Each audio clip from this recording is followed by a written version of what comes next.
Hey guys, this route will help you on your 12s and 13s and hopefully get your easy 3k.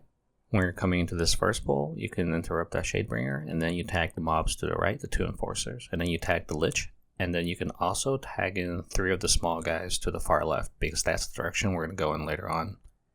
What you need to watch out for is that Lich and the Graveblade. The Graveblade's Frostblade Slash is a pretty hard hitting ability for you as a tank. So what you need to do is just be careful, rotate defensives, because you do have multiple debuffs going on right now. And then we're just going to go down left here, kick that Shadebringer, and bring it down to the Graveblade and the 2 enforcers. This is a down pull, so we're just waiting for cooldowns to pop back up. If you're being adventurous, you can also bring in these 4 after you kill the Shadebringer to the next pack, which is our second prisoner. One thing to keep in mind of is definitely rescue these prisoners, because sometimes if you're going quite quickly, people forget to rescue them.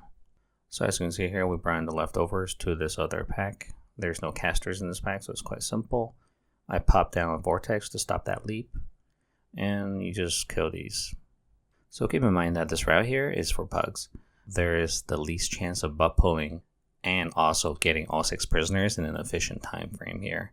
Obviously, if you're doing something higher, a 15, 16, 17, up to 19s and 20s later on in the season, this probably will not be the most optimal path.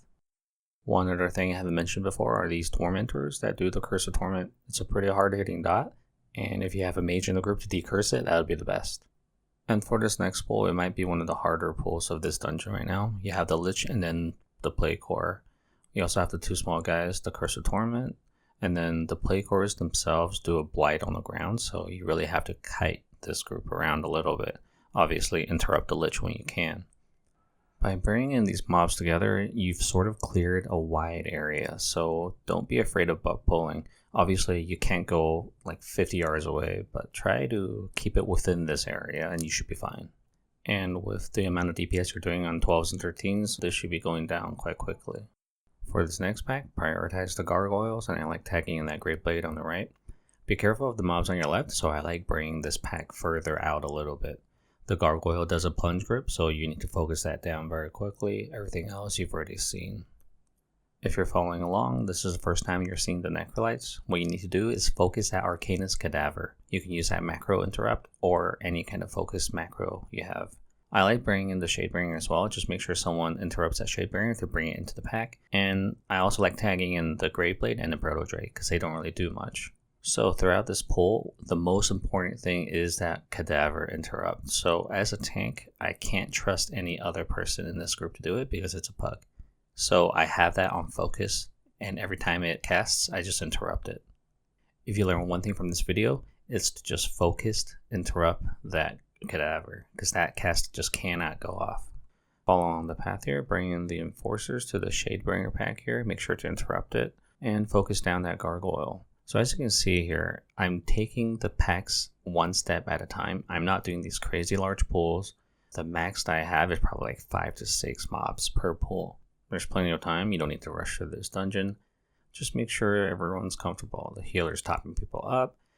DPS have enough mobs to do some good AoE, and they have the DPS capable to kill these mobs. Once that pull's almost over, you can immediately chain into the next pull. All you have are a Lich and a Tormentor. The Geists, if you can do anything to CC or stun them, I use a Vortex. That would help your healer out a lot.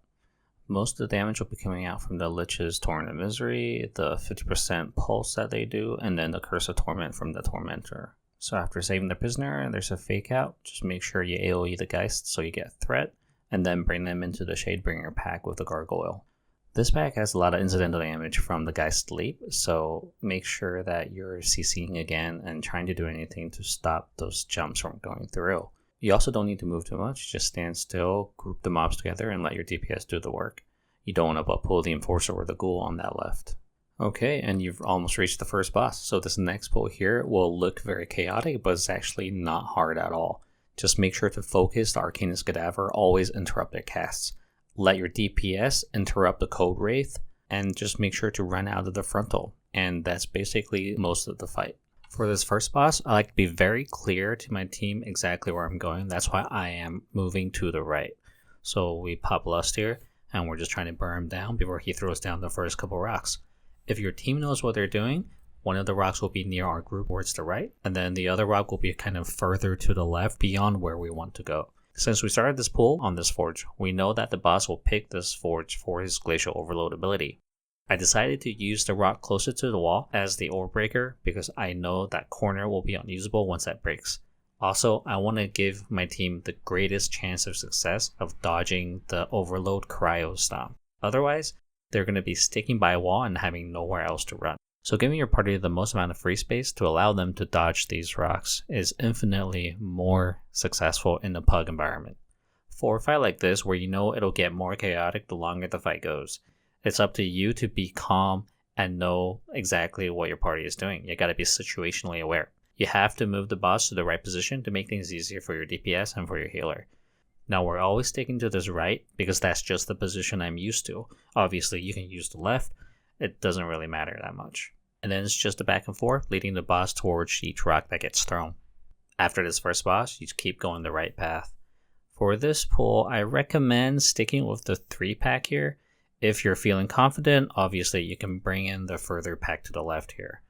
I wouldn't recommend doing this if it's your first time because the 3 people here with the Lich, the Cold Wraith, and the Tormentor already does a lot of rot damage to the group. I'd rather that you give your party a chance to succeed in this first run because unlike beta, you're not going to have infinite amount of tries for this. So it's completely up to you to figure out if your group is capable of this. So sometimes after the boss, people are tired, especially if they're not used to doing something as, heavy loaded as this. So you know your group best, you know what they can handle.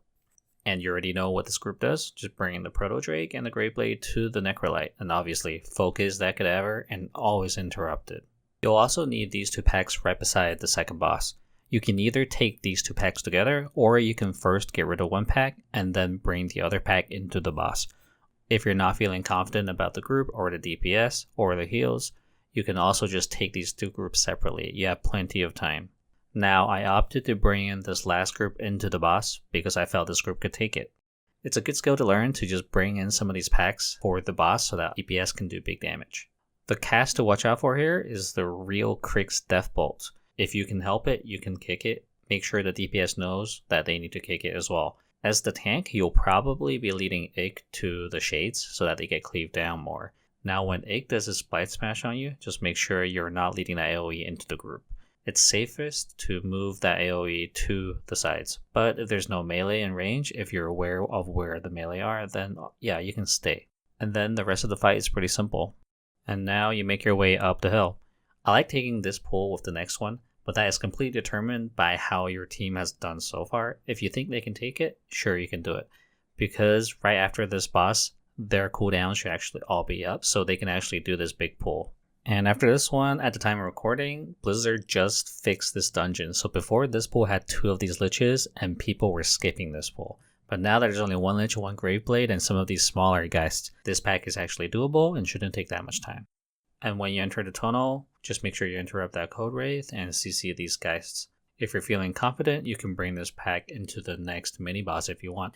You don't need to do that. You don't need to rush it. And based on our timer right now, I didn't feel the need to rush it, so we can just cleanly get rid of this pack first. And once they're dead, just go on to the mini boss. You should start this guy near the front of the tunnel where you taunt him at, and then just slowly kite your way towards the end of the tunnel when he does his ground effect.